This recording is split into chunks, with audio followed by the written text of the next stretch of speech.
నమస్తే, welcome to Leo. మనతో ఉన్నారు సీనియర్ జర్నలిస్ట్ హేమసుందర్ గారు. సార్ నమస్తే. నమస్తే. సార్, బాలకృష్ణ గారు చాలా స్పీడ్ మీద ఉన్నారని చెప్పుకోవచ్చు. ఇప్పటిదాకా రిలీజ్ అయిన అన్ని సినిమాలు కూడా హిట్ తీసుకువెళ్తున్నాయి. అయితే డబుల్ హ్యాట్రిక్ తీసుకువెళ్తున్నారు బాలకృష్ణ గారు. అయితే అఖండ తాండవం సంబంధించిన ట్రీజర్ కూడా ఇందాక రిలీజ్ అయింది, దాని మీద మనం చెప్పుకున్నాం. నెక్స్ట్ వచ్చే సినిమాలు ఏంటి, బాలయ్య గారి అప్కమింగ్ మూవీస్ ఏంటి అంటే ఏం చెప్తారు? మొదటిదాకా మనం అనుకున్నదే మల్లేని గోపిచంద్ గారి డైరెక్షన్లో బాలయ్య బాబు చేస్తున్నారు అనేది. ఎందుకంటే ఆ అప్డేట్ అఫీషియల్గా వచ్చేసింది. ఎందుకంటే అది జాట్ సినిమా తర్వాత గోపిచంద్ అసలు జాట్ కథ కూడా బాలయ్య కోసమే రాసుకున్న కథట. రైల్లో వెళ్తూ ఆ రైలు ఆగిపోవడంతో వచ్చి ఇడ్లీలు దిగి తింటుంటే వచ్చి విలన్స్ వచ్చి కొట్టడం, సారీ చెప్పమంటాం, అక్కడి నుంచి ఆ కథ అంతా చివరికి ఆ మెయిన్ విలన్ దాకా వెళ్ళిపోద్ది. నిజంగా బాలయ్య బాబు సరిగ్గా సరిపోయే కథ అది. మరి ఆ టైంలో మరి ఎందుకు వెళ్ళింది తెలియదు, కానీ బాలయ్య బాబు దగ్గర నుంచి అటు వెళ్ళిపోయింది. మొత్తం అంతకన్నా పవర్ఫుల్ కథని, వీరసింహారెడ్డి కన్నా పవర్ఫుల్ కథని ఈయన తయారు చేశాడని చెప్తున్నారు. వార్తల్లో వచ్చే సారాంశాన్ని బట్టి ఏంటంటే బోయపాటి తరహా సినిమా, బోయపాటి డైరెక్షన్ బాలయ్య చేస్తే ఎలా ఉండదో అదే తరహాలో మల్లేని గోపిచంద్ సినిమా రేపు జరగబోతుంది అనేది పూజా కార్యక్రమాలతో, రేపు పుట్టినరోజు సందర్భంగా రేపు జరగబోతుంది అనేది మనకున్న సమాచారం. ఈ సినిమా కన్ఫర్మ్. ఆ సినిమా ఈరోజు పూజా కార్యక్రమాలతో ప్రారంభం కాబోతుంది. ఇంకొకటి ఏంటంటే ఈ సినిమాకి మ్యూజిక్ డైరెక్టర్ కూడా తమన్ అనేది సమాచారం. ఎందుకంటే తమన్ బాలయ్య కంటిన్యూగా బాలయ్య బాబు సినిమాలో తమన్ అనేది ఒక విధంగా చెప్పాలి అన్స్టాపుల్ కాంబినేషన్ అని చెప్పాలి ఇది. కాబట్టి రేర్ కాంబినేషన్ కాకుండా పాత కాంబినేషన్ అంటే వీరసింహారెడ్డి అప్పుడు హిట్ అయింది కాబట్టి మళ్ళీ ఆయనకి ఒక సినిమా అవకాశం ఇవ్వడం జరిగింది. అయితే ఇక్కడ ఒక సందేహం ఉంది.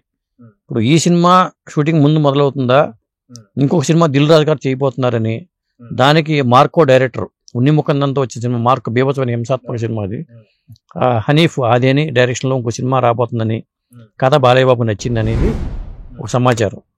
ఆ సినిమా ముందు చేస్తారా, ఈ సినిమా ముందు చేస్తారా అనేది క్లారిటీ రావాల్సి అయితే ఉంది. ప్యారలల్గా చేస్తారా లేకపోతే అదేండి. సో ఇప్పటికే మనకి జైలర్ 2లో ఒక ముఖ్య పాత్రలో మనకి లక్ష్మీ నరసింహ ఒక పోలీస్ పాత్రలో కనిపించబోతున్నారని చెప్పి ఇప్పటికే కొన్ని వార్తలు. సో దాదాపు ఎన్ని సినిమాలు చేతిలో ఉన్నాయి? ఈ జైలర్ 2 ఎలాంటి ఇంపాక్ట్ చూపిస్తుంది బాలకృష్ణ గారి మీద అంటే ఏం చెప్తారు? అంటే సెప్టెంబర్ 25వ తారీఖుని అఖండ తాండవం రాబోతుంది. అఖండ సీక్వెల్గా అఖండ తాండవం రాబోతుంది. ఆ సినిమా షూటింగ్ వర్క్ దాదాపు కంప్లీట్ అయిపోయింది. ఇక ఆ తర్వాత నేను అనుకోండి మల్లేని గోపిచంద్ సినిమాని పట్టాలెక్కే అవకాశం అయితే ఉంది. మరి ఈ సినిమాని సంక్రాంతికి టార్గెట్గా పెట్టుకుని చేస్తారా, లేదా సమ్మర్కి రిలీజ్ అవుతుందా అనేది మనం చెప్పలేము.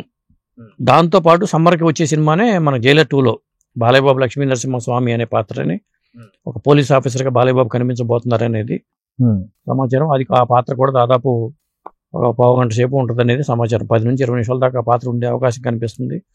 దానికి ఆయన తీసుకున్న రెమ్యునరేషన్ కూడా 22 కోట్లు తీసుకుంటున్నారు అనేది సమాచారం. 22 కోట్లు తీసుకుంటారు కాబట్టి ఒక 20 నిమిషాలు మనం ఎక్స్పెక్ట్ చేయొచ్చు కూడా పాత్రని. అది ఒక ప్రత్యేకమైన పాత్రగా చెప్పాల్సి వస్తుంది. అది ఒక రేర్ కాంబినేషను. అది మన ప్రత్యేక పాత్ర కాబట్టి ఈ రెగ్యులర్ సినిమాలతో మనం కంపేర్ చేయకూడదు కూడా. ఇక సమ్మర్కి రిలీజ్ అయిపోతే మరి మల్లేని గోపిచంద్ సినిమా కూడా సమ్మర్కి రిలీజ్ అవుతుందా, తర్వాత మరి ఈ సినిమా ఎప్పుడు స్టార్ట్ అవుతుంది, ఈ హనీఫ్ డైరెక్షన్లో వచ్చే సినిమా ఎప్పుడు స్టార్ట్ కాబోతుంది, దిల్ రాజు గారి సినిమా ఇదండి.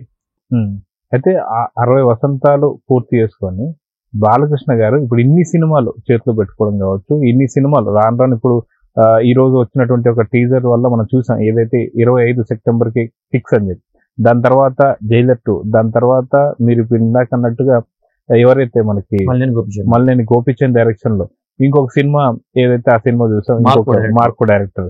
సో అసలుకి ఇన్ని సినిమాలు చేతిలో ఉన్న ఎవరన్నా హీరో ఉన్నారా అంటే ఏం చెప్తారు? కుర్ర హీరోలన్నా సరే ఉన్నారా? ఈ సినిమాలే కాదు, ఆదిత్య ట్రిపుల్ మ్యాక్స్ అనే సినిమా ఎప్పటి నుంచో అనుకుంటున్నారు. మరి ఆ సినిమా కూడా పట్టాలెక్కే అవకాశం కూడా కనిపిస్తుంది. అది ఎప్పుడు పట్టాలెక్కుతుంది ఏమిటి అనేది ఆ వివరాలు అఫీషియల్గా రాలేదు. రేపు ఏమైనా పుట్టిన సందర్భంగా ఏమైనా కొత్త అప్డేట్స్ ఏమైనా రాబోతున్నాయో చూడాలి.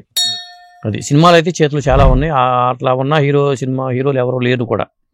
ఇన్ని సినిమాలు చేతిలో ఉన్న హీరోలు ఎవరు లేరు. ఏడాదికి 2 సినిమాలు రిలీజ్ చేద్దామని టార్గెట్గా పెట్టుకున్నట్టుగా బాలయ్య బాబు మనకు కనిపిస్తుంది.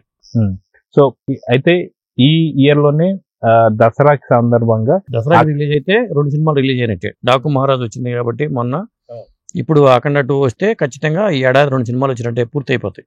అయితే ఒకే సంవత్సరంలో 2 సినిమాలు రిలీజ్ అవుతున్నటువంటి సందర్భం చాలా తక్కువ. కుర్ర హీరోలు కూడా దాదాపు 3 నుంచి 4 ఏళ్ళు తీసుకున్నటువంటి సందర్భం. కానీ ఈ సంవత్సరంలోనే డాకు మహారాజ్ కావచ్చు, లేదా సెప్టెంబర్ 25వ తారీఖు దసరా సందర్భంగా అఖండ తాండవం కావచ్చు. నిజంగా ఇలాంటి హీరో ఎవరైనా ఉన్నారా లేదంటే ఏం చెప్తారు? ఇప్పుడైతే ఎవరు లేరు. మొన్న ఇదే ఇష్యూ జరిగింది తెలంగాణ ఫిల్మ్ ఛాంబర్ ఆఫ్ కామర్స్లో. సునీల్ నారంగ గారు వీళ్ళు మన మీటింగ్ జరిగింది.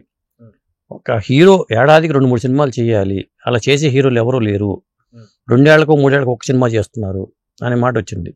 కాబట్టి ఆ విమర్శ కొంతమంది హీరోలకే వర్తిస్తుంది కానీ బాలయ్య బాబుకి వర్తించదండి. ఇక్కడ దీనికే సమాధానం అదే. 2 సినిమాలు రిలీజ్ అవ్వటం అనేది మాటలు కాదు. ఒక పక్క రాజకీయంగా ప్రజాప్రతినిధిగా ఉంటూ ఇంకో పక్క ఇవి చేయటం అనేది. ఇప్పుడు బిగ్ బాస్ హోస్ట్గా కూడా అడిగారట, కానీ బాలయ్య బాబు గారు ఇంకేమీ చెప్పలేదు అనేది. ఆ ఏర్పాటు జరుగుతుంది, సెట్ వేస్తున్నారు, అంతా జరుగుతుంది.